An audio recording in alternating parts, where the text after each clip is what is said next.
NB Reviews. It's in the pan. Hey all you Baconeers, I'm Dylan and welcome to Nerd Bacon Reviews, a place where we're just swinging through. Today's game will be The Amazing Spider-Man 2. That is why he is up there beside me. Anyways, let's get this review kicked off. Alrighty then, this video is going to be covering the plotline, the gameplay, and even miscellaneous things that I feel like talking about. Aren't you so special? Anyways, here we go. This game takes place in the realm of the recently revamped Amazing Spider-Man. The game starts after both the events of the first game, obviously, and the first movie. Instead of borrowing Stan Lee's apartment, like in the first game, you live in your house with Aunt May. Gwen is nowhere to be seen in this game, but that doesn't mean that there's a shortage of characters. This game includes the Shocker, Herman Schultz, Electro, Max Dillon, Black Cat, Felicia Hardy, and even obscure villains like Kraven the Hunter and Cletus Cassidy as Carnage, which is my favorite. As you can see, this game is packed with characters. Your story as Peter Parker brushes past all of these interesting friends and foes, although no one is really focused on, and the characters themselves seemed underdeveloped, both in the story and in the studio. This is just the first of many flaws in this disappointing game, and it's not even close to being the largest. Alright, so the swinging is really fun in this game. It knows if you have anything to stick to or not, which is a really cool aspect of this game. Those of us who remember the old games where you could just swing from the sky, it's a step in the right direction, I guess. The fighting can get repetitive over time since it's only one button that does everything. You press square to punch and triangle is to dodge, but those are really the only two buttons that you'll ever use, except for R1 occasionally. Probably not ever, though. The side missions are incredibly upsetting. Like, they're unpolished, unfinished, as you can see. It's just not good for anyone, not good for anything, and it makes the game feel long and drawn out and, like, not as rich as games like Infamous Second Son are. Alright, so this is Peter.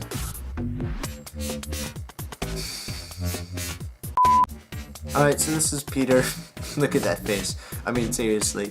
I guess he's supposed to look like Peter Parker because that's his jacket and his room with the skateboards, and Aunt May is downstairs, but it really doesn't look like Andrew Garfield at all.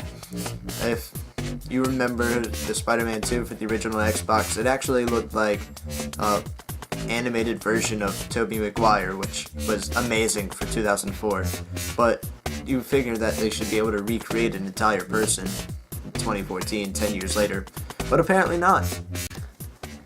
Alright, so now I'm going to show you guys something really funny that I found just now during one of the bomb side missions. I have no idea what the character is doing, but it's funny to me, and it doesn't look like it's supposed to be there. This just goes to show that the side missions could have used a second go-over, as well as the rest of the game. Finally, a place where I could compliment the game. Savor this section because it'll most likely be the last truly positive section in this video. Swinging around as the webhead has never been more, amazing. The mechanics of this game are fantastic. Snooping around the internet, I found some complaints about the camera angle, but it never really bothered me. That's what Spidey sense is for, am I right? But no, seriously, that's what Spidey sense is used for in-game, called web rush mode. So the swinging is good, as well as the wall running and web zipping. Yes, these are all technical terms. That leaves us at the combat, which can get repetitive after a while, but a very, very long while. The combos are epic and pretty fun to watch. Yeah, you heard me right, watch. As soon as you trigger a combo finisher, your controller might as well be a potato because you ain't doing nothing. This isn't a major flaw by any stretch of the imagination, other developers do it too, but it does get quite annoying, especially to those of us who remember the complicated but awesome combos in Spider-Man 2 for the original Xbox. The graphics of The Amazing Spider-Man 2 can be summed up in a few words. Those words are, slightly better than the 2004 version. Honestly, these graphics are disappointing, and for the first game I ever owned and played on a next-gen console, it was a complete letdown. Spider-Man in 2004 looked more like Tobey Maguire than this 2014 version looks like Andrew Garfield. I'm not even sure if that was the game's aim, but if it was far off.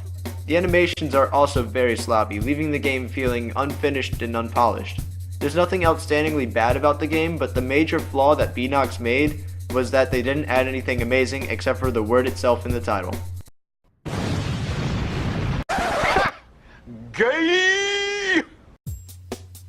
Alright, so this is the part of the video where I tell you all of my impressions of the game.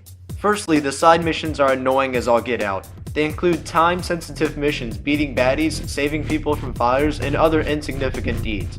Doing these mini-missions will make you a hero, and neglecting them will leave you a menace. A pretty clever system to incorporate good versus evil, except being bad is in fact a bad thing with real penalties. Seriously, who wants to play a game where it is your obligation to do tedious side missions constantly throughout the entire game? Although, I must say it's an improvement from the stupid balloon mission in the 2004 version. On a good note, the unlockable suits in this game are both plentiful and rewarding. They come after missions that are quite collectible. I have all of them. You can upgrade them by wearing them in battle, and most of them have pretty sick properties. For example, the black and green big time Spidey suit is great for stealth, which is my forte. To be honest, I enjoyed this game. I'm a huge Spidey fan, so putting it down after just a short playtime was impossible for me, even though the game was disappointing at times. But still, this was not the game that the original fans were hoping for. It's not that great step up like we saw in the 2004 Spider-Man 2. It seems raw and unloved, and even though it doesn't do anything terribly bad, its biggest fault is that it never does anything good. That's why the Bipolar Bear at Nerd Bacon gives this game a 5.5 out of 10. It honestly pains me to do this to my favorite superhero, but he wasn't given full justice in this game. No good traits and no bad mistakes were made, so this safe game lands itself a 5. Add in the abundant characters and the amazing suits, as well as the fantastic mechanics, and you've got yourself another point, bringing it up to a 6. But shortcomings in the graphics and the horrendous hero menace system brings it back down to a 5.5. The final score for us here at Nerd Bacon. Alright, so that was the video. If you enjoyed it, go ahead and leave a like. If you have something to say, go ahead and leave it in the comments. If you want more, go ahead and subscribe. That way, you can become a Baconeer. Is that a thing? Well, it's a thing now. You guys are awesome Baconeers. Stay strong.